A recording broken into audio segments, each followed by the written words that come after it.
अच्छी आदमी है, अच्छी राजनीतिविद है, तो उनको सब जो गांधीवादी नेता है तो दुर्नीति का बारे में तो लड़ाई कर रहे हैं ना, तो उसके बारे में कंप्लेन आ रहा है क्यों? किसके बारे में? केजरीवाल जी ये ठीक काम कर नहीं सकते, ऐसे कंप्लेन क्यों आ रहा है बार-बार? देखिए कंप्लेन कौन कर रहा है पहले ये देखिए।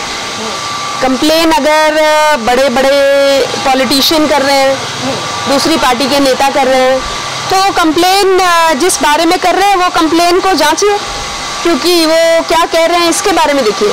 अगर वोटर कंप्लेन कर रहे हैं, अगर दिल्ली की जनता तो कंप्लेन नहीं कर रही है, जिसको बिजली आधे रेट पे मिल रही है, पानी 20,000 लीटर मुफ्त मिल रहा है, जिसको स्वास्थ्य सुरक्षा और शिक्षा और घर पे अपने राशन मिल रहा है, वो तो कंप्लेन नहीं कर रहा है।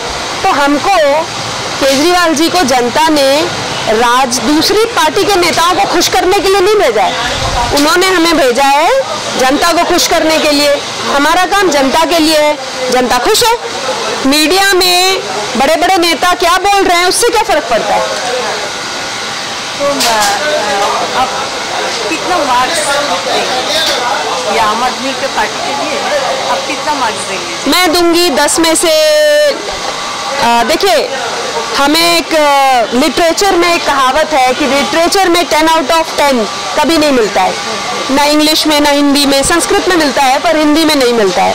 तो हिंदी के हिसाब से देखा जाए, क्योंकि स्कोप ऑफ इम्प्रूवमेंट हमेशा होता है, तो डेफिनेटली 8 मार्क्स तो मिलना ही चाहिए, और जितना है स्कोप ऑफ इम्प्रूवमेंट हमेशा होता है।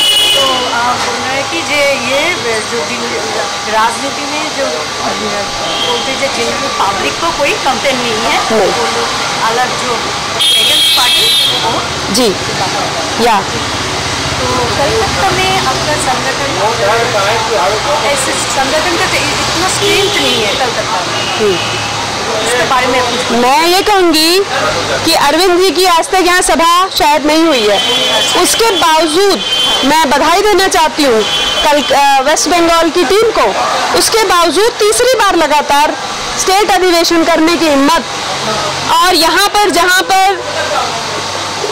पर अरविंद जी ने आकर अपने विचार व्यक्त नहीं किए हैं, तब भी यहाँ राजनीतिक भूमि तैयार करने की हिम्मत दिखा रहे हैं, ये बहुत बड़ा सफल और बहुत बड़ा सक्सेस है। इसको सक्सेस कहेंगी मैं। जिस दिन सोचिए वो आ जाएंगे, उस दिन यहाँ क्या होगा। आज उनके आए बिना लोग अपने बल पे इतना कुछ कर पा रहे हैं, और देश भर में कर रहे हैं। वेस्ट बंगाल में अकेले नहीं कर रहे, अंडमान में भी हमारी यूनिट है, वहाँ भी कर रहे हैं, जम्मू में हमारी यूनिट है, वहाँ भी कर रहे हैं। लोग अपने आप को झोंक रहे हैं, लगा रहे हैं, फिगर आउट कर रहे हैं, खुद ही फिगर आउट कर रहे हैं कैसे करना है, क्योंकि लोगों को रास्ता चाहिए। आज उनके पास रास्ता नहीं है। आज बीजेपी, कांग्रेस और अन्य पार्टियां रास्ता बंद कर चुकी है।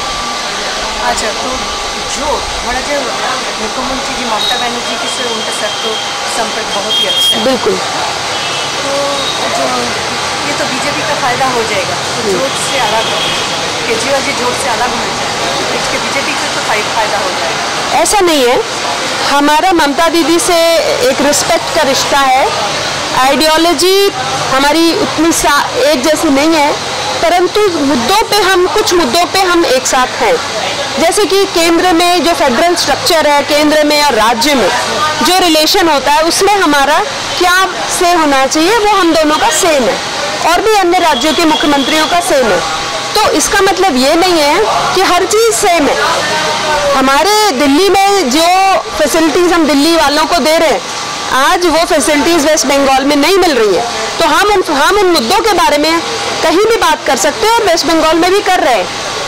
हमें देखिए, हम यहाँ पर किसी को प्लीज़ करने या किसी को गुस्सा करने के लिए नहीं आए। हम यहाँ इसलिए आए कि हमारे बच्चे अगर सरकारी स्कूल में पढ़ रहे हैं तो कम फीस में उनको अच्छी एजुकेशन मिलनी चाहिए। अगर आज हमारी तबीयत खराब होती है, हम सरकारी अस्पताल में जाएं, ठीक होकर फ्री में इलाज करा के वापस आए। सरकार हमसे हर चीज़ पे टैक्स लेती है, अब तो जीएसटी ले रही है, नोटबंदी कर दी। उन्होंने एक आम महिला को काला बाजारी बना दिया। क्यों? क्योंकि आम महिला अपने घर में डिब्बे में, तकिए के नीचे, अलमारी के नीचे 500-100 रुपए के नोट छुपा के रखती थी, ताकि उसके रिश्तेदार आए तो वो कुछ खरीद के दे सके, ताकि बच्चों को कुछ गिफ्ट देना हो तो दे सके, अपने हस्बैंड को कुछ खरीद के देना हो दे सके, अपने ऊपर खर्च कर सके, या जब परिवार में कभी प्रॉब्लम हो तो वो खर्च कर सके। इन्होंने क्या बोला, 8 नवंबर की रात रातों रात बोल दिया कि तुम्हारे पास 1000 का नोट है, काला धन है। आप बताइए, देश की महिला के पास 1000 का नोट जो उसने छुपा के रक्षा बंधन पे उसके भाई ने दिया था, वो 1000 का नोट काला धन है? 500 का नोट काला धन है? तो जब ये नहीं है और हम टैक्स पे कर रहे हैं तो हमारा पैसा हमें दो, हमारे पर खर्च करो। तुम विदेश घूमते रहते हो हर वक्त, उस पे खर्च करने के लिए हमने नहीं दिया है। अच्छा, तो दीजिए अकेला, ये पूरा अकेला, ये जो आपका रिजल्ट पहले से रिजल्ट भी अच्छा होगा, क्या सोचते हैं? अकेला और दुकेला की बात नहीं है, सही और गलत की बात है। संघर्ष करना पड़ेगा। देश में आज़ादी भी ऐसा नहीं हुआ था 5 साल काम कर लिया जी आज़ादी नहीं मिली। आज़ादी की लड़ाई कितनी लंबी थी। जब गोरों से आज़ादी की लड़ाई इतनी लंबी थी तो चोरों से तो और भी लंबी होगी। हम तैयार हैं लड़ने के लिए। चोरों से लड़ाई और लंबी होगी और रोज लड़ना पड़ेगा और हर यूनिट को लड़ना पड़ेगा। वेस्ट बंगाल को भी लड़ना पड़ेगा, छत्तीसगढ़ को भी लड़ना पड़ेगा। आज जो भारतीय जनता पार्टी आपको दिख रही है वो 5 साल 10 साल में खड़ी नहीं हुई है। उन्होंने मेहनत की, या जिस तरह भी आप छल प्रपंच कर रहे हैं वो उनके अडवाणी जी को देख लीजिए, जिसने पार्टी खड़ी की उसे साइडलाइन कर दिया है। जो अटल जी की इतने समय से फोटो नहीं खींची गई, अब उनकी अस्थियों को पूरे देश में बांट रहे हैं और लोग उसको वर्ल्ड कप की तरह हाथ में लेके हंसते हुए फोटो खिंचा रहे हैं। बेचारे के इतने 1000 लाख टुकड़े कर दिए, ये उनकी राजनीति है। अच्छा, आप इन फ्यूचर में आपका जो रूपरेखा क्या होगा? हमारी रूपरेखा केवल ये है कि देश में व्यवस्था परिवर्तन होना चाहिए। व्यवस्था परिवर्तन और राजनीतिक परिवर्तन दो अलग चीजें। पार्टी, कौन सी पार्टी आती है, कौन सी पार्टी जीतती है, उससे राजनीतिक परिवर्तन होता है। व्यवस्था परिवर्तन तब होता है कि जो जीत रही है पार्टी, वो जो वादे करके आई है वो ये न कहे, जैसे अमित शाह जी ने कहा, अरे जुमले तो हर कोई देते रहते हैं। जुमले नहीं, अगर 70 पॉइंट पे आई है तो 70 पॉइंट पे आप हमारा पोस्टमार्टम करो, हमारा रिजल्ट निकालो, हमारा ग्रैंड टोटल करो, उसका एवरेज निकालो, आपको जितना गणित आता है उस पर फिट करो। पर आप एजेंडे की बात, मुद्दे की बात पे रहो। आज जब तक देश में ये नहीं होगा, हमारी पीढ़ी नहीं, हमसे आगे की पीढ़ी भी संघर्ष करती रहेगी। तो क्या सोचते हैं लोकसभा के निर्वाचन में आपका स्थान क्या? हम लोकसभा में जनता देख रही है कि किस तरह जुमलेबाज पार्टियां, जोड़ तोड़ की पार्टियां लगी हुई हैं। लोकसभा में भी जनता को चुनना है और जनता डिसाइड करेगी और जनता समझदार है। बहुत बहुत धन्यवाद।